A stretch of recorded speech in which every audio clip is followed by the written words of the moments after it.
Hello दोस्तों, आज की कहानी का शीर्षक है अंदाज़ा ना लगाएं। एक छोटे से गांव में एक लड़का रहता था जिसका नाम राजू था।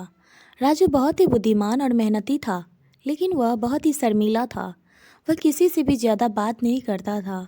एक दिन राजू अपने गांव में एक बड़े मंदिर में पूजा करने गया था। मंदिर में बहुत भीड़ थी। राजू भीड़ में खड़ा होकर पूजा कर रहा था। तभी उसकी नज़र एक साधु पर पड़ी। साधु बहुत ही शांत और गंभीर लग रहा था। राजू ने साधु के चेहरे पर ध्यान से देखा और उसे ऐसा लगा कि साधु बहुत ही ज्ञानी है। राजू साधु के पास गया और उससे बोला, साधु जी, मैं आपके पास एक प्रश्न लेकर आया हूँ। साधु ने राजू की ओर देखा और बोला, पूछो बेटा, तुम्हारा प्रश्न सुनने के लिए तैयार हूँ। राजू बोला, साधु जी, मुझे यह समझ में नहीं आता कि लोग अक्सर बिना कुछ जाने किसी बात पर अपनी राय क्यों देते हैं। क्या यह सही है? साधु ने कुछ क्षण सोचा और फिर बोला, बेटा, यह एक बहुत ही महत्वपूर्ण प्रश्न है। बिना कुछ जाने किसी बात पर राय देना सही नहीं है। ऐसा करने से हम अक्सर गलत हो जाते हैं। यह हमारे लिए हानिकारक हो सकता है। राजू ने कहा, लेकिन साधु जी, लोग अक्सर ऐसा करते हैं। वे बिना किसी बात को जाने ही अपनी राय दे देते हैं। साधु ने कहा, बेटा, ऐसे लोगों अक्सर अज्ञानी होते हैं।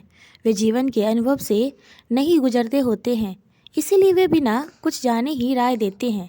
राजू ने कहा, लेकिन साधु जी, ऐसा लोग को कैसे समझा सकते हैं?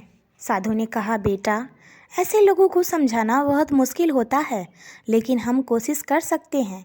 हम उन्हें यह समझा सकते हैं कि बिना कुछ जाने किसी बात पर राय देना सही नहीं है। राजू ने साधु को धन्यवाद दिया और वहाँ से चला गया।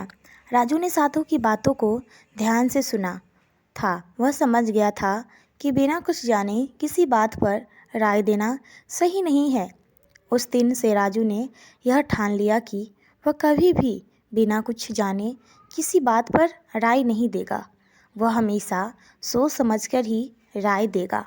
तो दोस्तों, आज की ये छोटी सी मोटिवेशनल स्टोरी आपको कैसी लगी, प्लीज़ हमें कमेंट बॉक्स में बताएं।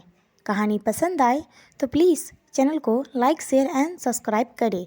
इस कहानी के बारे में आपकी क्या राय है, प्लीज़ हमें कमेंट करके बताएं।